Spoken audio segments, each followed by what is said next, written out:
In this video, I'm going to show you how to make a storage system for these 102-liter totes from Home Depot. So as a bunch of you know, I do a lot of my work inside of a shed, which means I'm always tight on space. Storing things in a really small area is extremely important, especially for organization. So as you can see, I got a bunch of totes back here. And the only problem with having totes is you gotta lift them up and move them anytime you wanna get in. I'm gonna take you guys along for the process as I build a shelf, which is gonna make it so that I can slide those bins in and out and not have to lift them every time I wanna use them. All right, so these totes I bought here, they are from Home Depot, but Home Depot sells different size totes, as you can see. I'm gonna be using this, which is the 102-liter tote, and I'm gonna measure it, but depending on which tote you use, your measurements are gonna change. So, this is 19.5 inches wide,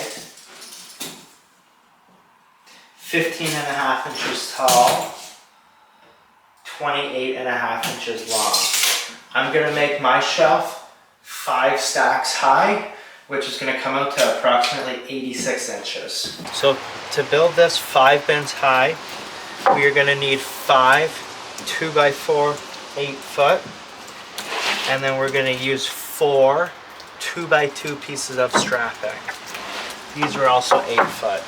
So again, here it is, 5 2x4 8-foot, 4 2x2 8-foot. Whenever you're working with wood, when you're buying it, you want to look down it and try and get the straightest wood you can. You don't want big warps, bows, or twists. We're going to take 4 of these, and we are going to measure out 86 inches. After measuring and marking the 4 pieces at 86 inches, we can now move over to our saw and cut them. If you don't have a miter saw, you can do this with a circular saw or a jigsaw if you have to. Next, we're going to take our 2x2s. We're going to measure out 27 inches, and we need a total of 10 at 27 inch. So I'm going to measure these all out, mark them, cut them, and I'll fast forward through.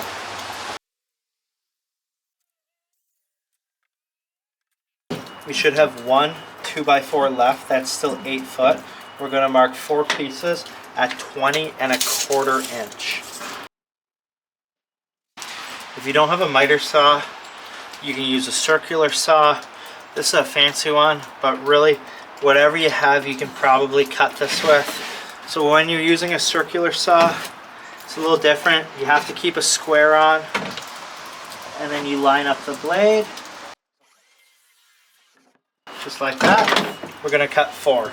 We've got all of our lumber cut, 4 pieces, 20.25, 10 pieces here, 27 inch, 4 pieces at 86 inch. Now I like to do this 2 at a time. Take 2 of the 86 inch 2x4s, line them up at the bottom, just like that. We're going to take our tape measure, and we are going to mark every 16.5 inches. So 16.5. On your tape measure, 16s are in red, 16, 32, 48, 64. We are going to go 1/2 inch past each. So every 16.5 inches, I'll read them off for you. 16.5, 32.5, 48.5, 64.5, 80.5. Now, we have these lined up at the bottom. Take a square, and you can transfer that line straight across. On the bottom, I like to put a B on both so that I know it's the bottom. Now do this same thing to the remaining 2 pieces. Make sure that you don't mess these up.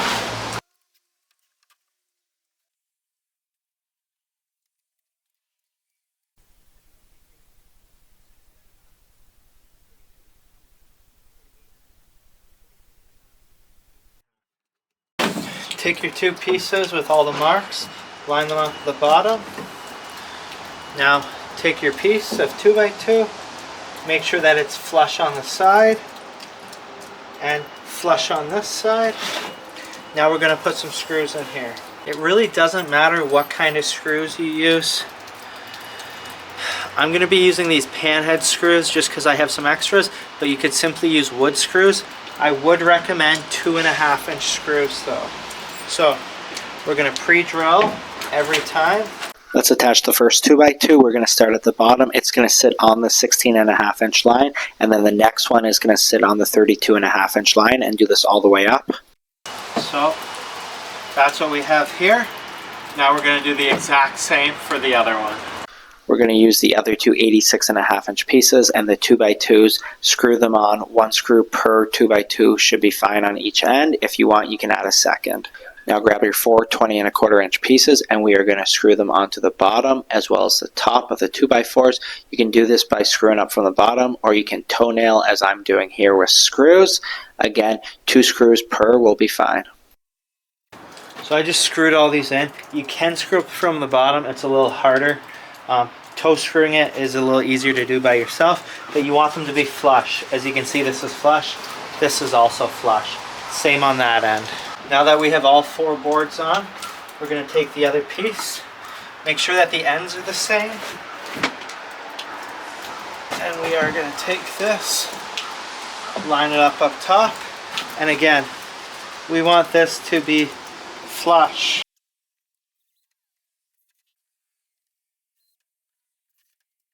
I like to put 2 in each of these ends, and when I toe screwed I added 2. So now we've got a complete unit. Let's bring it inside.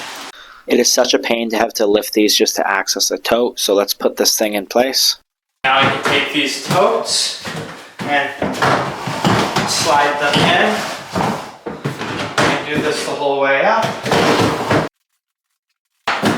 So just like that, I can simply pull it out, slide them in and out. I don't have to lift each individual one. It makes it a lot easier for storage. Here's another look at this. So these totes, they have about 1.25 inch overhang down here that just slides on the 2x4, on the 2x2. So you can simply pull them out, slide them back in, pull them out, slide them back in.